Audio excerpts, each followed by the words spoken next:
Hi hello ಎಲ್ಲರಿಗೂ ನಮಸ್ಕಾರ. ನಾನು ಲಾಸ್ಟ್ ವಿಡಿಯೋದಲ್ಲಿ ಹೇಳಿದ್ದೆ ನಿಮಗೆ ನಾನು ನೆಕ್ಸ್ಟ್ ನಮ್ಮ ಆ್ಯನಿವರ್ಸರಿ ಇರೋದ್ರಿಂದ ನಾವೊಂದು ರೋಡ್ ಟ್ರಿಪ್ ಹೋಗ್ತಾ ಇದ್ದೀನಿ ಅಂತ. ಇವಾಗ ನಾನು ಎಲ್ಲಿಗೆ ಹೋಗ್ತಾ ಇದ್ದೀನಿ ಅಂತ ಹೇಳ್ತೀನಿ. ಈ ವಿಡಿಯೋನ ಪೂರ್ತಿಯಾಗಿ ನೋಡಿ ಮತ್ತು ಸಬ್ಸ್ಕ್ರೈಬ್ ಮಾಡಿಲ್ಲದವರು ಪ್ಲೀಸ್ ಸಬ್ಸ್ಕ್ರೈಬ್ ಮಾಡಿ. ನಾವು ಇವಾಗ ಹೋಗ್ತಿರೋ ರೂಟ್ ಬಂದ್ಬಿಟ್ಟು ಹಾಸನ್ ಟು ಹೊಳೆನರಸೀಪುರ ಟು ಮೈಸೂರು. ನಾವು ಅರ್ಲಿ ಮಾರ್ನಿಂಗ್ 6 o'clock ಮನೆ ಬಿಟ್ಟು ಹತ್ತತ್ರ 9 o'clock ಆಗಬೇಕಾದ್ರೆ ಮೈಸೂರು ಹತ್ತತ್ರ ಹೋದು. ಅಲ್ಲಿ KR ನಗರದಲ್ಲಿ ಎಳ್ನೀರು ಕುಡ್ಕೊಂಡು ಮತ್ತೆ ಮೈಸೂರು ಹತ್ರ ಟಿಫನ್ ಮುಗಿಸ್ಕೊಂಡು ಪ್ರಯಾಣನ ಮುಂದುವರಿಸ್ತು. ನನಗೆ ಎಲ್ಲಿ ಹೋದ್ರೂ ಟಿಫನ್ ಮಾಡಿಸೋದು ಇವನಿಗೆ ಒಂದು ತುಂಬ ದೊಡ್ಡ ಟಾಸ್ಕ್. ನನಗೆ ಎಲ್ಲಿಗೆ ಹೋದ್ರೂ ಸಹ. ಆಮೇಲೆ ನಾವು ಟಿಫನ್ ಎಲ್ಲ ಮುಗಿಸ್ಕೊಂಡು ನಾವು ಮತ್ತೆ ಮೈಸೂರು ಟು ಗುಂಡ್ಲುಪೇಟೆ ರೋಡಲ್ಲಿ ಈಗ ಹೋಗ್ತಾ ಇದ್ವಿ. ಗುಂಡ್ಲುಪೇಟೆ ರೋಡ್ ಅಂದರೆ ನಿಮ್ಗೆ ಇವಾಗ ಗೊತ್ತಾಗಿರ್ಬೋದು ನಾವು ಹೋಗ್ತಾ ಇರೋದು ಊಟಿಗೆ ಅಂತ. ಇದು Mysuru to Ooty road. Next ನಾವು ಗುಂಡ್ಲುಪೇಟೆ ಎಂಟರ್ ಆಗ್ತಾ ಇದ್ದಂಗೆ ನಮಗೆ ಒಂದು ಗಜರಾಜನ ದರ್ಶನ ಆಯಿತು. ಈ ಲಾರಿಯಲ್ಲಿ ನೋಡಿ ಒಂದು ಆನೆನ ಹಿಡ್ಕೊಂಡು ಹೋಗ್ತಾ ಇದ್ದಾರೆ. ಮೇ ಬಿ ಬಂಡೀಪುರ ಫಾರೆಸ್ಟ್ ಒಳಗೆ ಬಿಡಕ್ಕೆ ಕರ್ಕೊಂಡು ಹೋಗ್ತಾ ಇದ್ದಾರೆ ಅನಿಸುತ್ತೆ. ನೆಕ್ಸ್ಟ್ ನಮಗೆ ಹಿಮವದ್ ಗೋಪಾಲ ಸ್ವಾಮಿ ಬೆಟ್ಟ ಸಿಕ್ತು. ಅಲ್ಲಿ ನಮಗೆ ಟೈಮ್ಸ್ ಶಾರ್ಟೇಜ್ ಇದರಿಂದ ಅಲ್ಲಿಗೆ ವಿಸಿಟ್ ಮಾಡೋಕ್ಕಾಗಲಿಲ್ಲ. ಅದು ತುಂಬ ಚೆನ್ನಾಗಿದೆಯಂತೆ.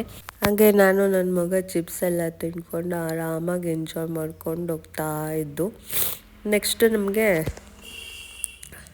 ಗುಂಡ್ಲುಪೇಟೆಯಿಂದ ಸ್ವಲ್ಪ ಮುಂದೆ ಒಂದು ಸನ್ಫ್ಲವರ್ ತೋಟ ಸಿಕ್ತು. ಫೋಟೋ ಎಲ್ಲ ತಗೊಳ್ಳೋಣ ಅಂತ ಹೋದು. ಆ್ಯಕ್ಚುಲಾಗಿ ಅವರು ಫೋಟೋ ಶೂಟ್ಗೋಸ್ಕರನೇ ಅದನ್ನ ಬೆಳೆಸಿರೋದಂತೆ. ಟಿಕೆಟ್ ಥರ ಒಂದು 20 ರೂಪೀಸು 50 ರೂಪೀಸ್ ಏನೋ ಎಂಟ್ರಿ ಫೀಸ್ ಕಟ್ಬಿಟ್ಟು ಹೋದ್ವಿ. ಮತ್ತು ಅಲ್ಲೇ ಪಕ್ಕದಲ್ಲೇ ಕೇನ್ ಯೂಸ್ ಮಾಡ್ತಾಯಿದ್ರು. ನನ್ನ ಮಗ ಬರ್ತೀನಿ ಅಂತ ಹೋಗಿ ತಗೊಳಕ್ಕೆ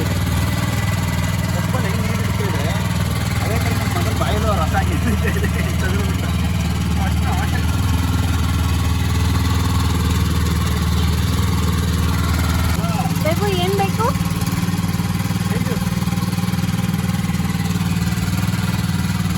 ನೋಡಿ, ಹೆಂಗೆ ರಸ ಬರ್ತಾ ಇದೆ ಅದರಲ್ಲಿ.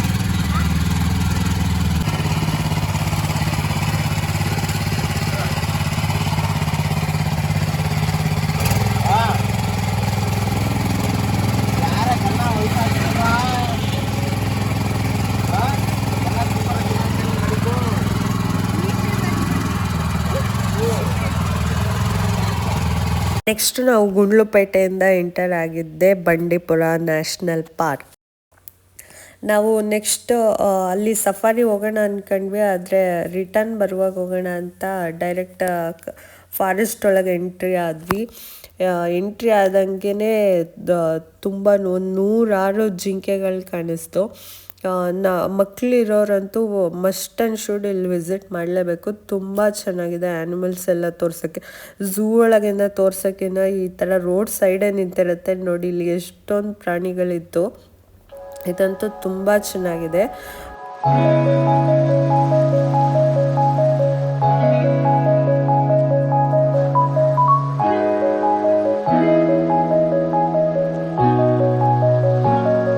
ನೋಡಿ, ಎಲ್ಲಿ ನೋಡಿದ್ರು ಜಿಂಕೆಗಳೇ ಕಾಣಿಸ್ತಾ ಇತ್ತು.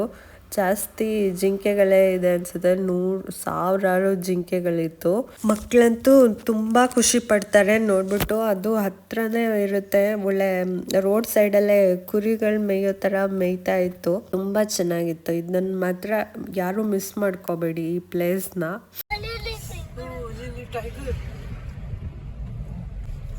ಅಲ್ಲೇ ಟೈಗರು ಇಲ್ಲೇ ಕಾಡಂದಿ ಮೇಯ್ತಾವೆ. ನೀ ಕಾಡಂದಿನ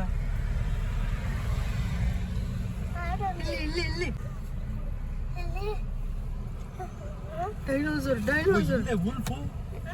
ಇಲ್ಲೇ ಉಲ್ಫು ಅಲ್ಲೇ.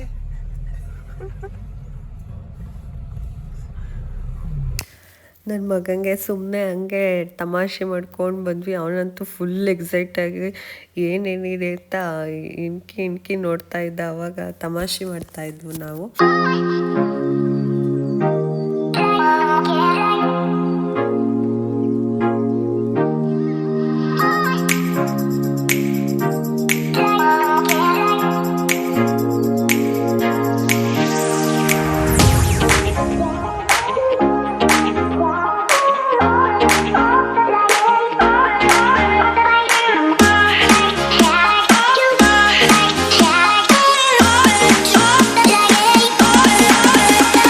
ನೆಕ್ಸ್ಟ್ ನಾವು ಬಂಡೀಪುರ ನ್ಯಾಷನಲ್ ಪಾರ್ಕಿಂದ ಎಂಟರ್ ಆಗಿದ್ದೆ ಮಧುಮಲೈ ಟೈಗರ್ ರಿಸರ್ವ್. ನೆಕ್ಸ್ಟ್ ಇಲ್ಲಿಂದ ತಮಿಳ್ನಾಡು ಸ್ಟಾರ್ಟ್ ಆಗುತ್ತೆ. ಇಲ್ಲಿ ಕರ್ನಾಟಕ ಬಾರ್ಡ್ರ್ ಮುಗಿದು ತಮಿಳ್ನಾಡು ಬಾರ್ಡ್ರು.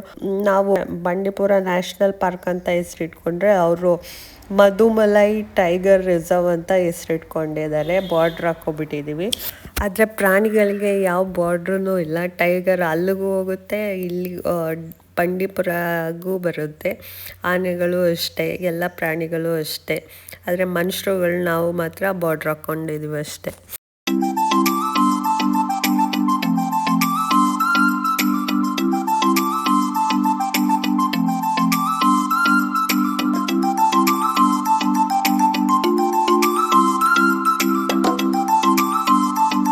ನೆಕ್ಸ್ಟ್ ನಮಗೆ ತಮಿಳ್ನಾಡು ಎಂಟ್ರಿ ಆಗಿದ ತಕ್ಷಣ ನಮಗೆ ಸಿಕ್ಕಿದ್ದು ಕಾಡಾನೆಗಳು. ಸುಮಾರು ಒಂದು 3-4 ಇದ್ದು. ವಿಡಿಯೋ ಮಾಡೋಕ್ಕೂ ಭಯ ಆಗ್ತಿತ್ತು. ಅಲ್ಲಿ ಕಾರೆಲ್ಲೂ ಸ್ಟಾಪ್ ಮಾಡೋಂಗಿಲ್ಲ, ರನ್ನಿಂಗಲ್ಲೇ ಇರಬೇಕು, ನಿಲ್ಸಂಗೆ ಇಲ್ಲ ಕಾರ್ನ. ಫೋಟೋ ತೆಗಿಯೋಕ್ಕೆ ಅದಕ್ಕೆ ಇದಕ್ಕೆ ಅಂತೆಲ್ಲ ಸ್ಟಾಪ್ ಮಾಡೋಂಗೆ ಇಲ್ಲ.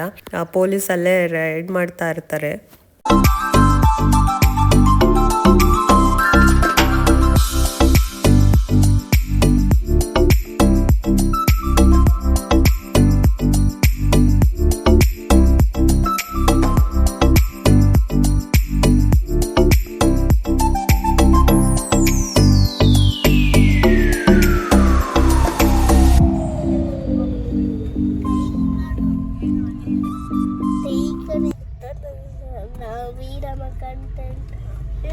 ನೀನು ನಂಗೆ ಹೇಳ್ತಾ ಇರ್ಬೇಕು ಅವಾಗ ನಂಗೆ ಮರ್ತೋಗುತ್ತೆ.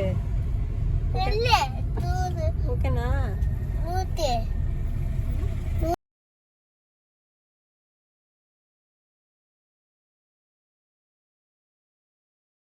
ನೆಕ್ಸ್ಟ್ ನಾವು ಎಂಟರ್ ಆಗಿದ್ದು ಗೂಳೂರು. ಇಲ್ಲಿಂದ ಫುಲ್ಲು ಟೀ ಎಸ್ಟೇಟ್ಗಳು ಸ್ಟಾರ್ಟ್ ಆಗುತ್ತೆ. ಹಾಗೆ ನಾವು ಅಲ್ಲೇ ಒಂದು ಟೀ ಎಸ್ಟೇಟಲ್ಲಿ ಫೋಟೋಸ್ ಎಲ್ಲ ತಗೊಂಡ್ವಿ. ಇಲ್ಲಿಗೆ ನಾನು ಈ ವಿಡಿಯೋನ ಮುಗಿಸ್ತಾ ಇದ್ದೀನಿ. ಇನ್ನು ನೆಕ್ಸ್ಟ್ ವಿಡಿಯೋದಲ್ಲಿ ನಾವು ಹೇಗೆ ಊಟಿಯಲ್ಲಿ ಯಾವ್ಯಾವ ಪ್ಲೇಸಸ್ಗೆ ವಿಸಿಟ್ ಮಾಡಿದ್ವಿ ಮತ್ತು ಎಲ್ಲಿ ಸ್ಟೇ ಮಾಡಿದ್ವಿ ಎಲ್ಲವನ್ನು ವಿವರವಾಗಿ ನೆಕ್ಸ್ಟ್ ವಿಡಿಯೋದಲ್ಲಿ ತೋರಿಸ್ಕೊಡ್ತೀನಿ. ಅಲ್ಲಿವರೆಗೂ ನನ್ನ ವಿಡಿಯೋಸ್ನ ನೋಡ್ತಾ ಇರಿ ಮತ್ತು ಪ್ಲೀಸ್ ಸಬ್ಸ್ಕ್ರೈಬ್ ಮಾಡಿ. Thank you for watching.